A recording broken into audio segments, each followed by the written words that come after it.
Good morning, guys. Welcome back to the channel. We are getting closer and closer to getting this Evo and the Evo 8 on the dyno. Very last thing that we were waiting for just showed up, flex fuel kits for both cars. I got these from Exigent Solutions. I'll have them linked down in the description box below. Let's go ahead and get this opened up. I've never done a flex fuel kit install before, so I don't know how hard it's gonna be. I hope it's pretty easy, but I guess we'll figure it out.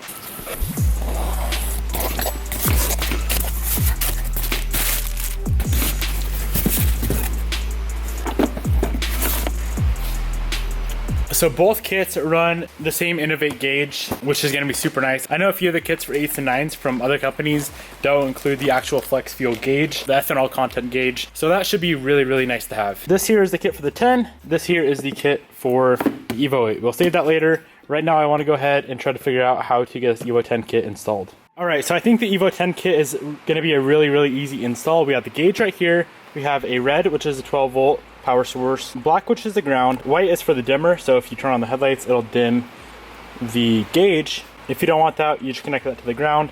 It runs all the way to this white wiring harness. Brown plug-in connects onto the flex fuel sensor. Black wire, I believe, goes to the sensor on top of the fuel pump, and then we just need to plumb it into the fuel line on the top of the fuel pump. I know this kit is going to be really easy to install. I'm just worried about the Evo 8 kit because I was told it's going to be a little bit more difficult. All this should be done for the Evo 10 on top of the fuel pump right under the rear seat. I believe all that will sit there. Then of course we're going to run this gauge to the front of the car. Still do not know where I'm going to mount that guy though. It's just going to have to sit and flop around for now until we actually get a pod. Let's go ahead and pop out this rear seat and see if we can figure out how this is done.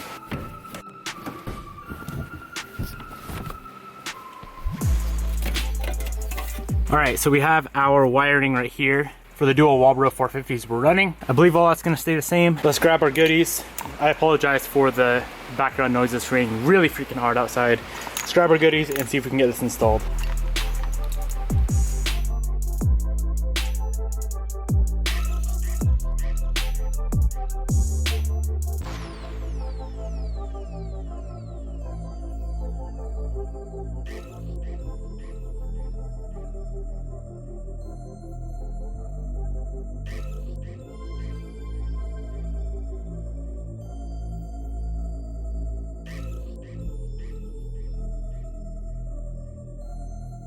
All right, we got this car all situated. Hopefully you guys can see this fine. This is how everything is routed. So as far as I know, there's no in and out on the actual flex fuel sensor, but this is how I have it done. So we're pulling from the factory, I believe it would be the feed line. Wiring, we just disconnected right there, jumps in between there, and we're done.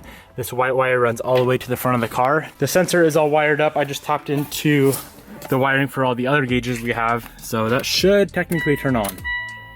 Yep, perfect. All right, we should be all finished up. All we had was a ground and a power.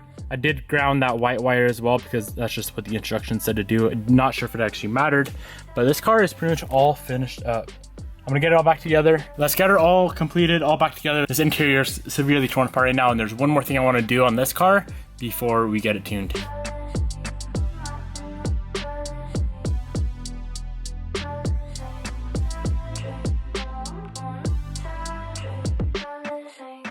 All right, guys, we got it all wrapped up. Now, the last thing I want to do before we take it to English is throw on the ETS cat back. I know I've gone back and forth before. This car is just a little bit too quiet for me right now. I know the ETS is pretty dang loud, but it just sounds so much better, so much like throatier. You can hear the lope from the GSE S2s way better with the ETS. It pops, it backfires, it makes cool sounds. So let's get this car up in the air. Well, first off, let's do a quick little before, get it up in the air, get the exhaust swapped out. I'll show you guys what it sounds like after.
Yeah, went back to the ETS exhaust.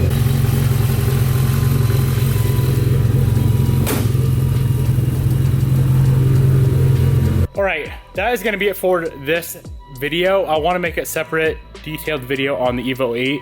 I know I didn't show too much with the flex fuel install, guys, but it's so simple on an Evo 10. One plug-in on the fuel pump, a hose on the fuel pump, a ground, a power. It's literally pretty much all you have to do. Very, very simple to install in this car. So let's pull this Evo out of the shop. Next video will be the Evo 8 flex fuel kit install with all the shenanigans headed down to English Racing. So hope you guys enjoyed. I'll see you then.